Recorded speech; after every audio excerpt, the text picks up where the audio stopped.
আচ্ছা নীরব, সবচেয়ে বাজেভাবে একটা মানুষকে নষ্ট করা যায় কিভাবে? শোনার পরে তোমার মাথাটা ঘুরে উঠবে। একটা মানুষকে সবচেয়ে বাজেভাবে নষ্ট করা যায় আদর করে। সিরিয়াসলি?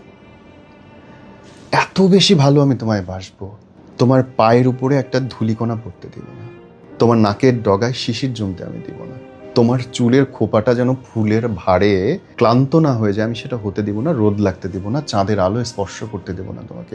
আমি এত যত্ন করব তোমাকে, তারপরে হুট করে একদিন নাই পাগল হয়ে যাবে তুমি। তুমি নিঃশ্বাস নিতে পারবে না, তোমার বুকের উপরে মনে হবে হিমালয় সমান পাহাড়, তোমার হাত উঠবে না খাবার মুখে, কারণ প্রত্যেকদিন আমি তোমাকে খাইয়ে দিব।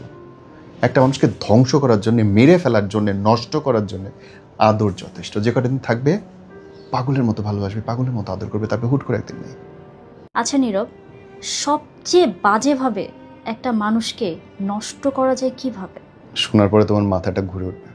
একটা মানুষকে সবচেয়ে বাজেভাবে নষ্ট করা যায় আদর করে। সিরিয়াসলি? এত বেশি ভালো আমি তোমায় বাসবো, তোমার পায়ের উপরে একটা ধূলিকণা পড়তে দিব না, তোমার নাকের ডগায় শিশির জমতে আমি দিব না, তোমার চুলের খোপাটা যেন ফুলের ভারে ক্লান্ত না হয়ে যায় আমি সেটা হতে দিব না, রোদ লাগতে দিব না, চাঁদের আলো স্পর্শ করতে দেব না তোমাকে। আমি এত যত্ন করব তোমাকে, তারপরে হুট করে একদিন নাই পাগল হয়ে যাবে তুমি। তুমি নিঃশ্বাস নিতে পারবে না, তোমার বুকের উপরে মনে হবে হিমালয় সমান পাহাড়, তোমার হাত উঠবে না খাবার মুখে, কারণ প্রত্যেকদিন আমি তোমাকে খাইয়ে দিব। একটা মানুষকে ধ্বংস করার জন্য, মেরে ফেলার জন্য, নষ্ট করার জন্য আদর যথেষ্ট। যে কটা দিন থাকবে পাগলের মতো ভালোবাসবে, পাগলের মতো আদর করবে, তারপরে হুট করে একদিন নেই।